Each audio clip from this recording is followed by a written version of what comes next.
Welcome back. In this video, we will continue exploring C++ classes by introducing a core feature called inheritance. Okay?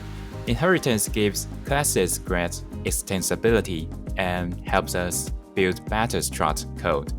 When designing a program, we often start from the most basic components, just like building a house from the foundation, right? Similarly, in programming, we use inheritance to make one class possess the properties and behaviors of another. Okay, in this video, we will also take this opportunity to go over a feature we didn't get to cover in the previous video, the protected access modifier. Let's pick up from where we left off in the last video. To better fit the new topic, we will change the ATN class into an employee.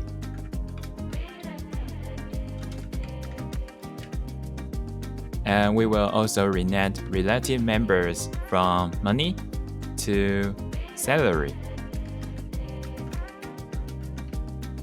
to make the example more appropriate.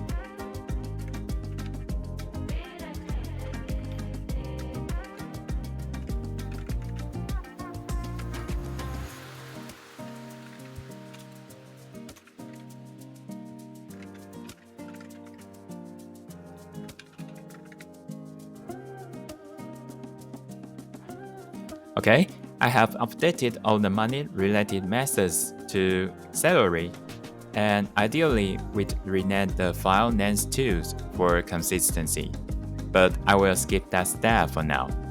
Now, let's say we want to extend the employee class to specific roles like engineer, manager, and director. These are all different types of employees, right? So, how can we do?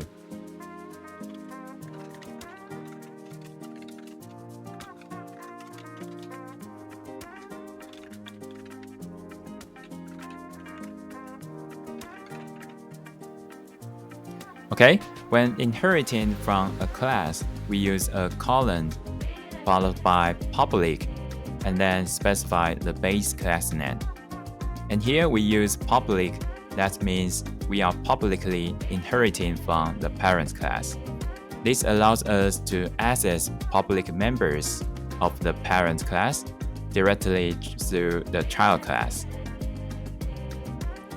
Okay, now of these classes, engineer, manager, and director inherit the show salary and set salary methods from employee. So we can use them to view or set salaries. Let's see this in action.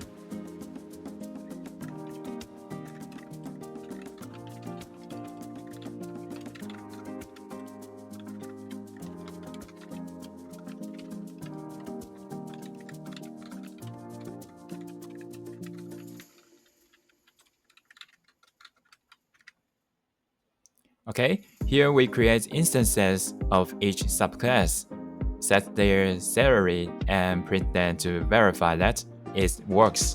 Let's run this and see the results.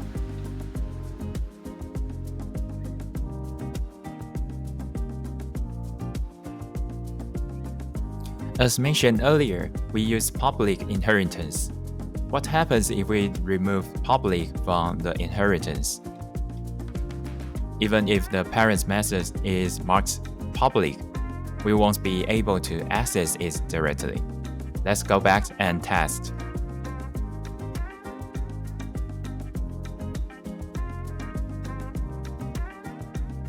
So what should we do in that case? We can create a method inside the child class that internally calls the parent method. For example, like this.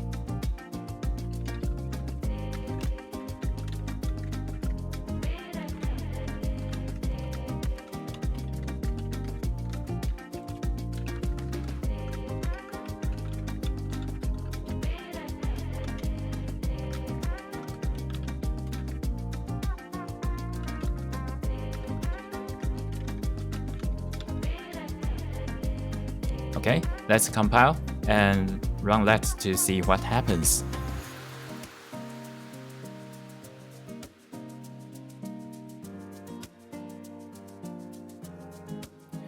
Let's change this back to the original setup for now.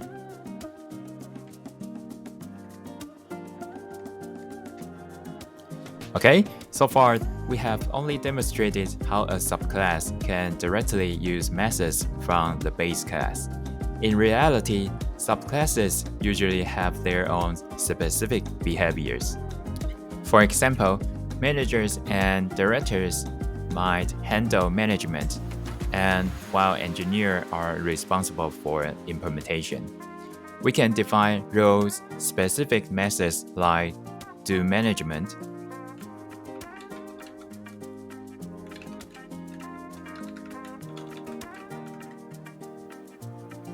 for manager and director. Okay, we can add a list of subordinates using STL containers like std's set,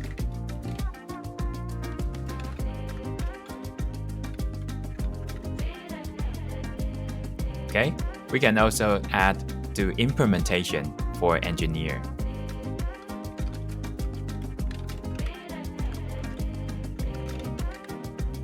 Let's say only engineers actually do the work.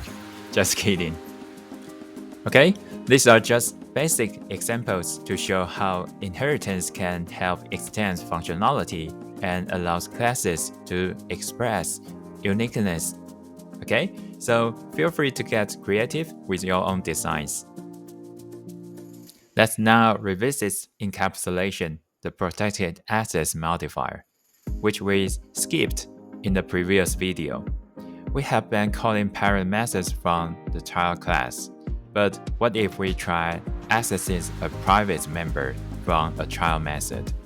Let's try defining a new method inside engineer to print out the salary directly.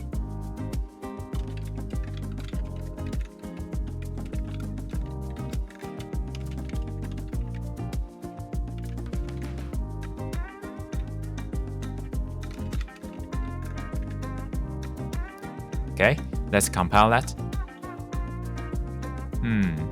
We get an error.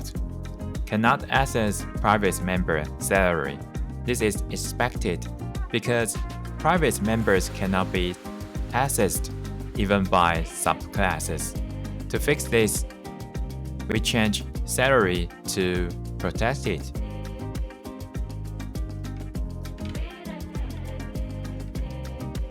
Okay, this way it is still not accessible from outside the class, but child classes can now use it internally. Let's make the change and compile again.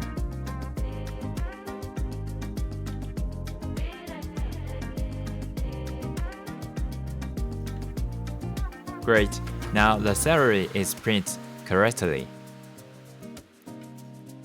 Okay, in this video we explored inheritance in C++ classes and walked through several examples to help you understand how and why to use it. We also went back and covered the protected access modifier, which is useful when designing classes meant to be extended. In the next video, we will talk about the final core features of OOP, polymorphism. See you in the next video.